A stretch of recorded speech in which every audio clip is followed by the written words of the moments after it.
عمر بن عبدالعزیز جس تخت پر بیٹھے اس پر سلیمان تھا، اس پر ولید تھا، اس پر عبد الملک تھا۔ ان تینوں نے اپنے من کو راضی کیا، عمر بن عبدالعزیز نے اپنے رب کو راضی کیا۔ جب عمر بن عبدالعزیز کا وقت آیا مرنے کا تو انہوں نے بلایا رجا بن حیوہ سے، فرمایا کہ میں نے عبد الملک بن مروان چاچا بھی تھے، سسر بھی تھے، ان کی بیٹی فاطمہ سے شادی ہوئی تھی، میں نے اس کو قبر میں اتارا، کفن کی گرہ کھول کے دیکھا تو اس کا چہرہ قبلے سے ہٹ چکا تھا، رنگ کالا سیاہ پڑ چکا تھا۔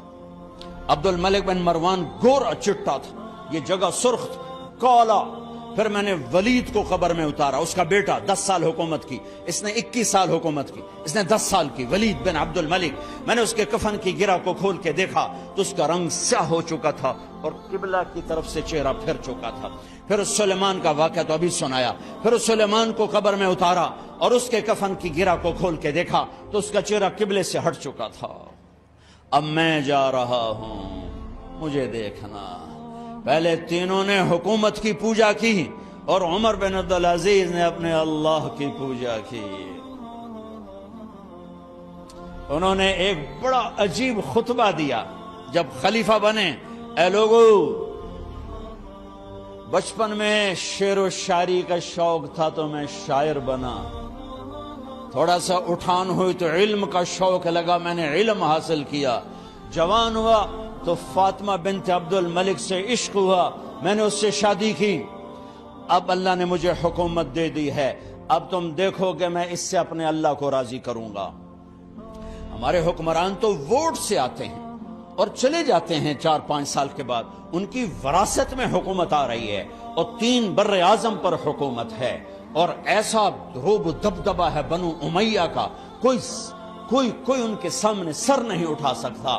اور یہ بندہ 2 سال 2 مہینے 3 بر اعظم میں زکوٰۃ لینے والا کوئی نہ بچا، 3 بر اعظم میں سوال کرنے والا کوئی نہ بچا، 3 بر اعظم میں ظالم کوئی نہ بچا، 3 بر اعظم میں مظلوم کوئی نہ بچا۔ لیکن خود کیسا رہا؟ گھر آئے، فاطمہ بڑے اچھے دن گزرے ہیں، اب امتحان ہے، میں تیرا حق نہیں ادا کر سکوں گا، طلاق لینی ہے میں حاضر ہوں، ساتھ دینا ہے تو میرے اپنے حق معاف کرو، اپنے حق معاف کرو۔ فاطمہ جیسی عورت انسانی تاریخ میں کوئی نہیں آئی، سیاسی لحاظ سے، سیاسی۔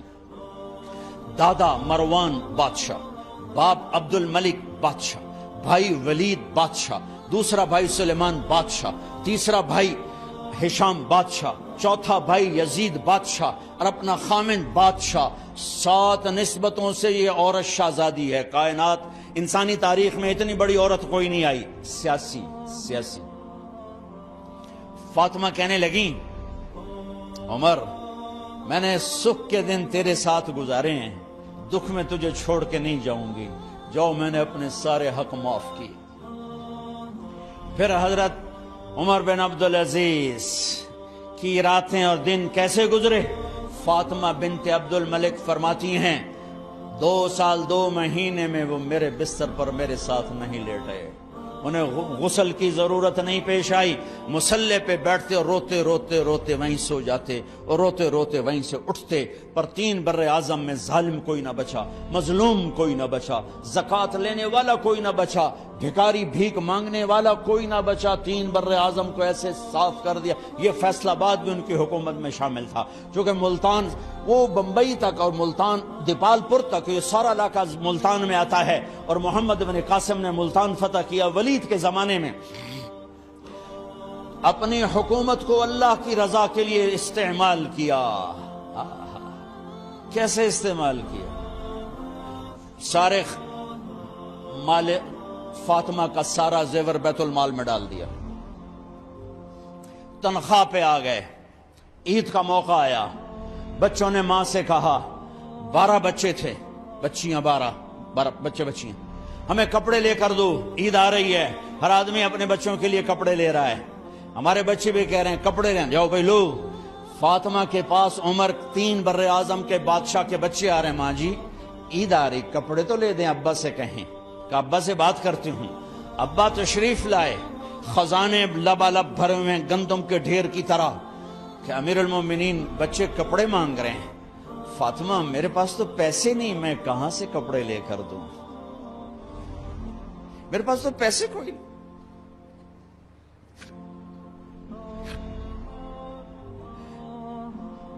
حضرت فاطمہ نے کہا پھر بچوں کا کیا کروں؟ کہا پھر مجھے بھی نہیں پتا کیا کروں.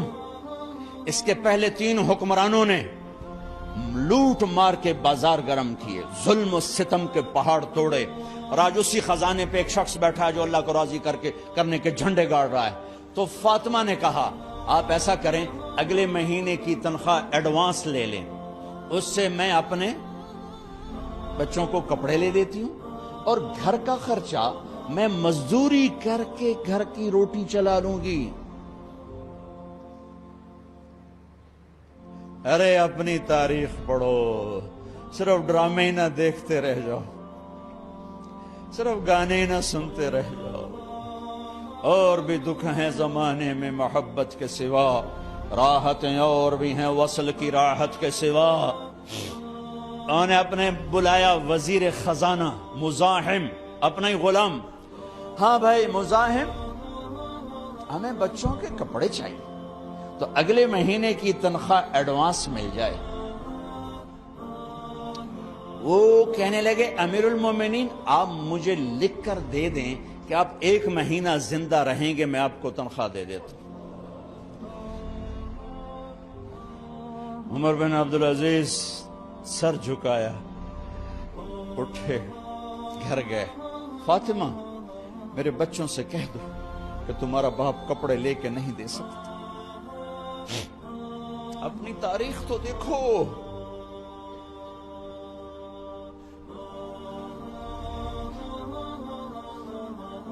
عید کا دن آ گیا، خلیفہ وقت عید کی نماز پڑھاتے تھے، نمازیں بھی خلیفہ وقت پڑھاتے تھے. بنو امیہ کا خاندان ملنے کے لیے آ رہا ہے. سارے سرداروں کے بیٹے اعلیٰ پوشاک، اعلیٰ لباس، ملنے آ رہے ہیں. تھوڑے دیر بعد دیکھا تو بچے بھی ملنے آ رہے ہیں. امیر المومنین کی حیثیت سے بچے باپ کو ملنے آ رہے ہیں، اور ان کے جسموں پر پرانا لباس ہے. عمر انہیں دیکھ کر ادھر اپنے سرداروں کے بچے دیکھے تو زرق برق پوشاکیں، اپنے بچوں کو دیکھا. ارے اس باپ سے پوچھو جو سب کچھ کر سکتا ہو اور پھر مٹھی بند کر لے کہ نہیں میں نے حرام کی طرف نہیں جانا. بچوں کو دیکھا تو آنکھیں ڈبا گئیں، آنکھوں میں آنسو آ گئے. فرمایا میرے بچوں آج تمہیں اپنے باپ سے گلہ تو ہوگا کہ آج ہمارے باپ نے کپڑے ہی نہ لے کے دیے. ان کے ایک بیٹے ہیں عبد الملک، ان سے بھی 4 رات آگے تھے، ان سے پہلے ہی فوت ہو گئے تھے. کہنے لگے ابا جان آپ کو مبارک ہو، آپ نے قومی خزانے میں بددیانتی نہیں کی ہے، آپ کو مبارک ہو. آج ہمارا سر بلند ہے، ہم شرمندہ نہیں ہیں، ہم شرمندہ نہیں ہیں. انسانوں کو کپڑوں پہ نہیں تولا جاتا. آج کا میرا دیس کا مالدار اتنا فقیر ہو گیا ہے، اتنا چھوٹا ہو گیا ہے کہ وہ اپنا تعارف کروانے کے لیے 50 لاکھ کی گھڑی لیتا ہے، 6 لاکھ کا جوتا لیتا ہے. آج کی بیگم اتنی چھوٹی ہو گئی ہے کہ اپنے قد کو بڑا کرنے کے لیے وہ 10 لاکھ کا ہینڈ بیگ لیتی ہے کہ دیکھو میرا بیگ 10 لاکھ کا ہے. ارے میری بہن تو 10 ٹکے کی بھی نہیں رہی اگر تو نے بیگ سے اپنے آپ کو بڑا بنایا. او میرے دوست تو 2 ٹکے کا نہیں ہے اگر تو 10 لاکھ کے جوتے اور 50 لاکھ کی گاڑی سے اور 50 لاکھ کی گھڑی سے اگر تو بڑا بننا چاہتا ہے. ارے اس دھوکے سے نکلو.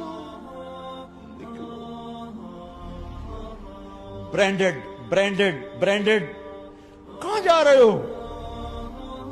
جب تم اپنی ذات میں بے قیمت ہو تو رب ذل جلال کی قسم تمہاری گھڑیاں، تمہارے بیگ، تمہاری گاڑیاں، تمہارے بنگلے تمہاری عزت کو بڑھا نہیں سکتے۔ ابا جان آج ہمارا ساڈا ایتھے سر آ گیا، سانو آج ساڈی عید ہو گئی کہ ساڈے ابے آج خیانت نہیں کی تھی۔ آج ہم خوشی سے بلند ہیں کہ ہمارے باپ نے بددیانتی نہیں کی۔ گھر میں تشریف لائے، کہنے لگے فاطمہ کچھ پیسے ہیں، میرا انگور کھانے کو جی چاہ۔ بس فاطمہ رونے لگی۔ فرمایا امیر المومنین خزانہ تو بھرا پڑا ہے، 1 درم کا بھی تیرا حق نہیں ہے کہ تو 1 درم لے کے انگور خرید لے۔ تو تھوڑا پٹھے، فاطمہ میں جہنم نہیں برداشت کر سکتا۔ او میرے بھائیو جو دن رات سود میں پھنس چکے ہو، جو دن رات جوے شراب میں پھنس چکے ہو، کیسے اللہ کے سامنے سرخرو ہو کر کھڑے ہوگے؟ فاطمہ میں جہنم نہیں برداشت کر سکتا۔ نہیں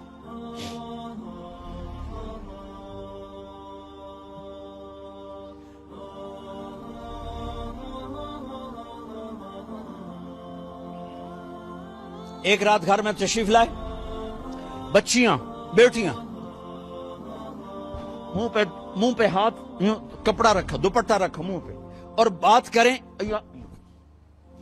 آپ نے پوچھا ارے کیا ہوا تمہیں، یہ منہ پہ کپڑا کیوں رکھتے ہو؟ تو خاموش ہو گئی، لیکن گھر کی خادمہ رو پڑی۔ کہا امیر المومنین آج آپ کی بیٹیوں نے کچا پیاز توڑ کے اس سے روٹی کھائی، سالن کوئی اور مسری دی دال ہی کوئی نہیں ہے، پیاز کچے پیاز نہ روٹی۔ آج ساڈا مزدور جڑا کوئی نہ کوئی چٹنی بنا بند ہے، 3 بر اعظم دے بادشاہ دیاں دھیاں ہے کچے وصلہ نہ روٹی بیٹھیاں کھاندیاں۔ اور میرے آج کا تاجر کہتا ہے جھوٹ نہ بولوں تو کاروبار کیسے، میرا افسر کہتا ہے رشوت نہ لوں تو گزارا کیسے کروں۔ تو عمر بن عبدالعزیز پھس پہ ہچکیوں کے ساتھ روئے کہ میری بچیوں میں تمہیں بڑے اچھے کھانے کھلا سکتا ہوں پر میں جہنم کی آگ برداشت نہیں کر سکتا۔ بھائیو اس بندے نے اپنے آپ کو ذبح کر دی، اللہ کو راضی کرنے کے لیے ذبح کر دی، اپنی ذات کو، اپنے جذبات کو، اپنے احساسات کو۔ جب گورنر ہوتے تھے نا تو حضرت فاطمہ کی ایک باندی تھی، ان سے انہیں عشق ہو گیا، تو اپنی بیگم سے کہتے یہ باندی مجھے گفٹ کر دو، وہ کہتی میں نہیں کرتی۔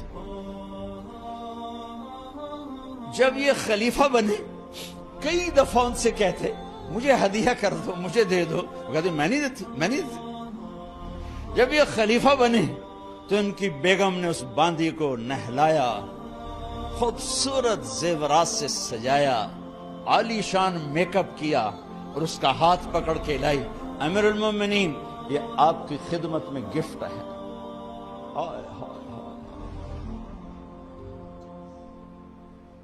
اس کو یوں دیکھا، فرمایا کہاں سے آئی تھی؟ کہا جی عبد الملک نے کوفے سے مجھے زبردستی اٹھوایا تھا، تو 2 آدمی بلائے کہ جاؤ اسے اس کے مالک کے پاس واپس بھیج دو۔ وہ کہنے لگی این وجدک علی یا امیر المؤمنین، امیر المؤمنین آپ کا عشق کہاں گیا جو میرے ساتھ تھا؟ تو عمر کی آنکھیں بھر آئیں، کہا وہ پہلے سے بھی زیادہ ہے لیکن تمہیں اللہ کے لیے قربان کرتا، میں اپنے عشق کو اللہ کے لیے قربان کرتا۔ ہاں اب اللہ نے صلہ کیا دیا، جب انتقال ہوا ہونے لگا تو بلایا رجا کو، جو میں بات پہلے چھوڑ کے ادھر ان کی تھوڑی سیرت بتائی کہ رجا اب میں مرنے لگا ہوں، عبد الملک کالا ہو گیا تھا، ولید کالا ہو گیا تھا، سلیمان کالا ہو گیا تھا۔ یہ کیوں کالے ہوئے تھے؟ یہ بے نمازی نہیں تھے، بدکاری نہیں کرتے تھے، کسی کی طرف ان کی میلی آنکھ نہیں اٹھی کبھی، یہ ظالم تھے، ظالم انسانوں کا خون پیا، مال میں خیانت کی، اس پر اللہ نے چہرے پھیر دیے۔ آج عمر بن عبدالعزیز جا رہا ہے کہ دیکھو میں جا رہا ہوں، مجھے دیکھو میرے ساتھ کیا ہوتا ہے۔ ان کا انتقال ہوا، ان کی میت قبر کے کنارے رکھی گئی اور اب نیچے اتارنا ہے۔ سلیمان کی میت کو اتارنے لگے تو ہلنے لگا اور عذاب قبر پہلے شروع ہو گیا۔ عمر کی میت کو جب قبر کے قریب کیا گیا، ایسے ہوا کا جھونکا آیا، ایک پرچہ ایسے لہراتا ہوا یوں آیا، یوں آیا، یوں آیا اور عمر کے سینے پر گر گیا۔ لوگ کٹھے ہو گئے، پرچے کو کھول کے دیکھا گیا تو اس پہ لکھا تھا بسم اللہ الرحمن الرحیم، براءۃ من اللہ لعمر بن عبد العزیز من النار۔ یہ پروانہ ہے اللہ کی طرف سے اس کے بندے عمر کے لیے کہ اسے جہنم سے نجات کی خوشخبری سنا دی جائے۔ آہا، مرنا ہو تو یوں مرو، اللہ ایسی موت دے دے۔ کہتے ہیں پھر میں نے ان کو قبر میں اتارا، جب قبر میں اتارا تو کیا دیکھا، میں نے کفن کی گرہ کھولی تو چہرہ قبلے کی طرف فٹ اور یوں لگا جیسے 14ویں رات کا چاند قبر میں اتر آیا ہو۔ میرے بھائیوں بہنوں، اپنے اللہ سے صلح کر لو، اپنے اللہ سے صلح کر لو، اس کے محبوب مصطفیٰ صلی اللہ علیہ وسلم کی غلامی میں آ جاؤ، آ جاؤ، آ جاؤ۔